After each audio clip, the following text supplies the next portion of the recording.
welcome to Sunday Recap. You are here with myself, Nana, and we are here again. Yeah, it's with a long time.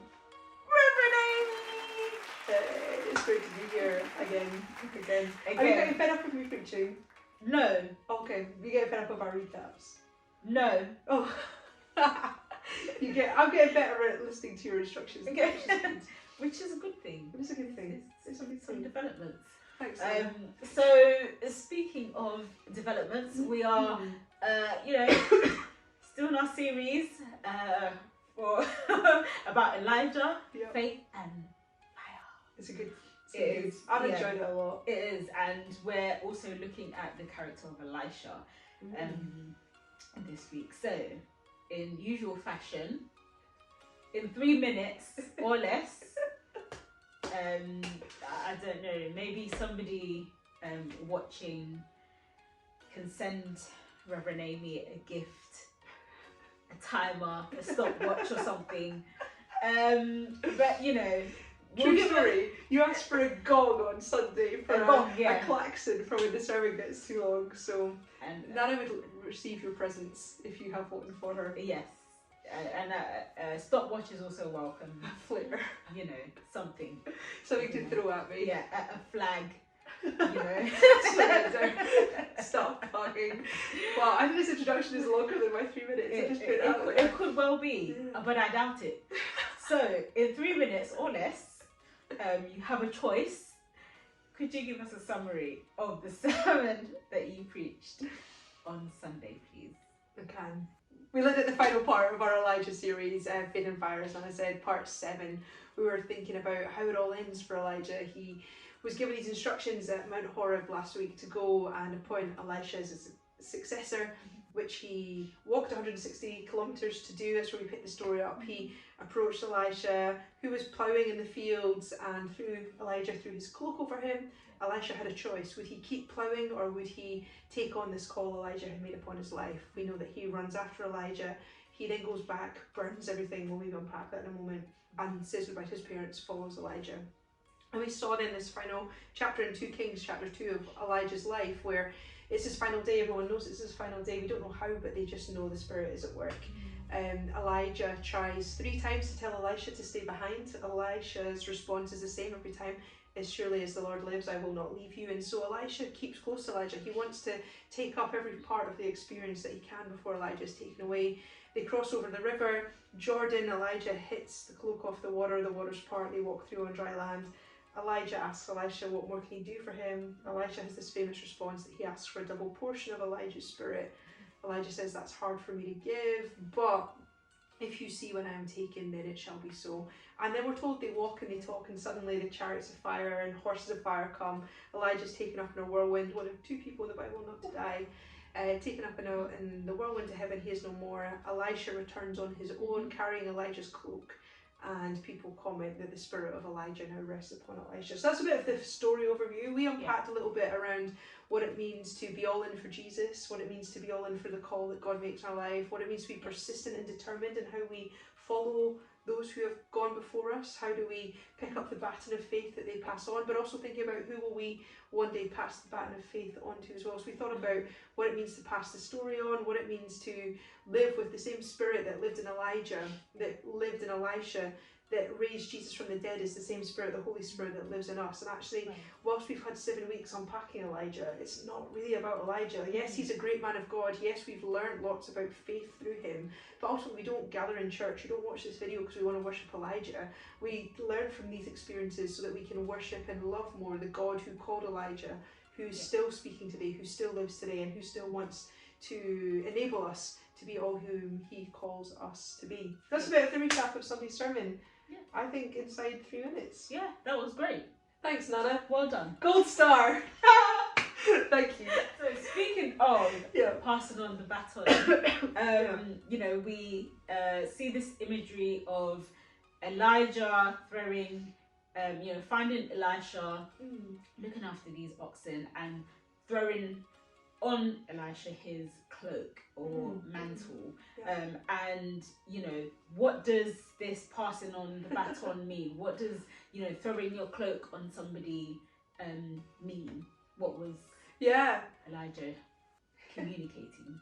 So I think what Elijah is communicating is quite unclear in this moment, because Elijah's just been at the mountain with the Lord and wanted to throw his towel in because he was the only one left, and he kind of just wanted the Lord to take his life and just let it all be done. And God said to Elijah, go off and you've still got jobs to do. So he kind of reluctantly, I think, goes and finds Elisha. And it's a bit of a weird narrative because Elisha's busy ploughing in the fields. There's 12 yokes of oxen. It's a lot of animals. Elisha's from quite a rich family.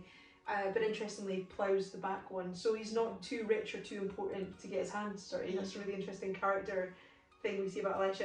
And Elijah kind of walks over and basically throws the cloak over his shoulders, but then keeps on walking. There's no communication. There's no. Elisha has a choice to make. Will he keep ploughing? Will he chase after? Excuse me, you've left me your jacket. Like, there's a whole load of weird thing going on. But there is something of what it means to pass on the cloak, to pick up the mantle, and this cloak actually becomes symbolic then in what happened. You know, Elijah hits the water with his cloak and the river Jordan opens. When Elisha's taken up to heaven, the cloak is left behind, and Elisha uses the same cloak to open up the water. So there is something of the symbolism of what's going on, something physically being handed on, whether it's the cloak which Elisha is to wear, whether it's that sense of, we talked about the relay race, the baton is passed on the whole way around the team. But what does it mean to take on the mantle, or I would say to take on the challenge that God gives to all of us? Like, how will we respond to the garments that Jesus offers to us? You know, the new chance that he gives us, the fresh start day by day, the call that he makes upon our lives. Will we choose to put down the things of the world that maybe we put our identity in, and will we choose instead to be seen to be children of God? Like, we have that choice to make too. I don't know if that makes sense. Yeah, definitely. It also reminds me of, you know, this idea of passing on the baton. You know, when Jesus is ready to, you know, he's on his way out, and he gives this commission to the disciples, you know, go and make disciples of the nations. And you know, that's a passing on of the baton. And then also, you know, when they have to wait for the Holy Spirit in order to continue what Jesus had already started. So, you know, so I do see like lots of parallels in terms of what we can kind of glean from this imagery between Elijah and Elisha, and this passing on of the baton. And Elisha's attitude towards Elijah's passing on this mantle or this cloak, Elisha seems like he's all in. You know, he's almost a little bit like Elijah's shadow. Like he wants to be with him anywhere, everywhere, and follow him like very, very closely. And so maybe speak to us a little bit about Elisha's response to this passing on of the baton. So Elisha's a choice, right? Well, so he's pushing the plough of oxen. He literally has to choose whether to keep pushing the plough and let the cloak fall from his shoulders, or let go of the plough and take hold of the cloak. So there's a moment of decision there. Will he continue doing what he assumed he would always do, or will he embrace this call that has now come upon his life? And what we see is Elisha drops the plough, he takes the cloak, and he runs and catches Elijah up. He then says to Elijah, I need to do 3 things. I need to go and say goodbye to my parents. He then proceeds to slaughter all the animals and to burn them and the equipment before giving food to the people in his care. This is a very decisive action that Elisha takes, and I think there's something really important for us to grasp in it, because it's this idea of when we go all in for Jesus, we've got to deal with the temptation that we all have to go back into old thought patterns, old ways of world, where we try and say, I want to be all in for Jesus, but then when our circumstances change, actually what does our behaviour reveal? And on Sunday, I don't know if we've got time to unpack this a little bit, we talked a little bit about our gospel reading, like Jesus had called the disciples, they were no longer to be fishermen, but to come and walk with Jesus and do a new thing. But when Jesus dies, this really interesting thing happens where the disciples revert back to old patterns of behaviour. Peter says to the rest of the disciples, like, let's go fish. And because they don't know how to, they gave all that up to follow Jesus, but then when Jesus was no longer with them, when life was difficult, they just reverted back to what they used to do. And it's that really interesting exchange happens with Jesus and Peter, where Jesus doesn't call him Peter, he refers to him as Simon, son of John. Do you love me?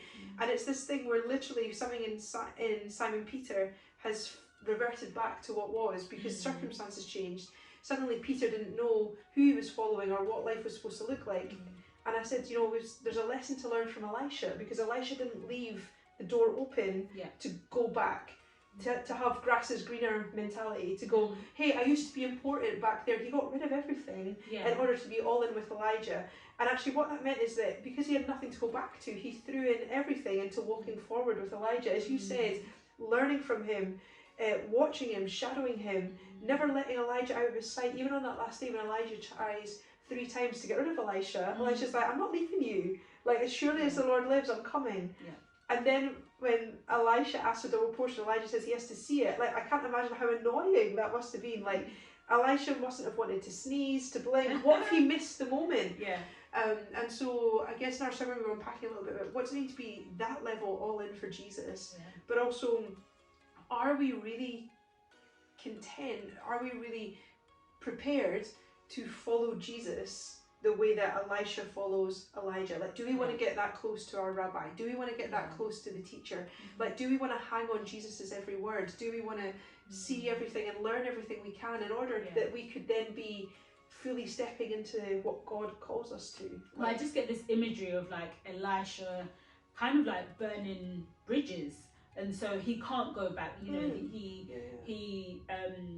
you know, essentially sacrifices these oxen, you know, and he can't go back. So and similarly, you know, when Jesus is speaking to his disciples, you know, he's telling us to, you know, count the cost, and, you know, in order to follow him we have to forsake all, and so and surrender all. So it's that just I see a lot of kind of similarities in terms of maybe the attitude that Elisha has towards you know, picking up this mantle and wanting to be close to Elijah, and I think even Elijah saying like, look, if you really want this double portion, then you're gonna have to see it. And it's that kind of continuous attentiveness, which, you know, I believe that Jesus requires of us, that we would never let him out of our sight, and so, and continuously behold him. And so really interesting passage to also look at, like, maybe how do we see our attitude in terms of like how eager are we to be close to Jesus, and so as you rightly said, it's not really about Elisha or Elijah, but, you know, in light of our faith, how much do we want to be close to Jesus, as Elisha wanted to be close to Elijah. So it was a wonderful sermon. Please do watch it back on our YouTube channel. Thank you very much. My pleasure. Reverend Amy. Can I ask you a question, Nana? Done it again? Yes, you can. Yeah. So 7 weeks of Elijah. What's the standout one point for you?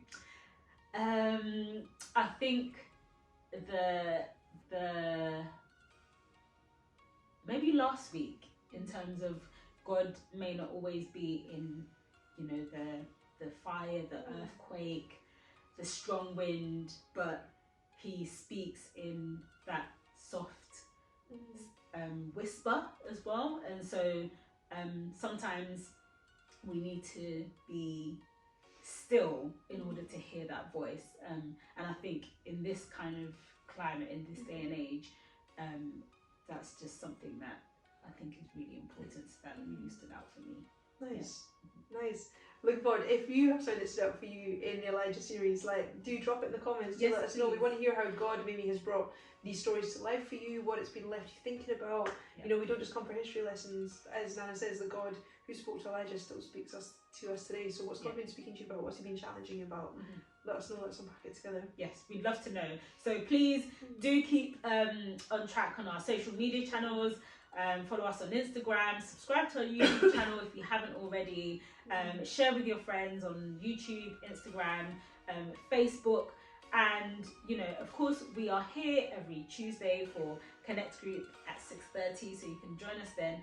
And also, we're here on Sundays at 10:30 for our Sunday service, so we would love to see you there as well. So with that being said, we will see you next week. And so have a great week, and we will see you then. Bye now.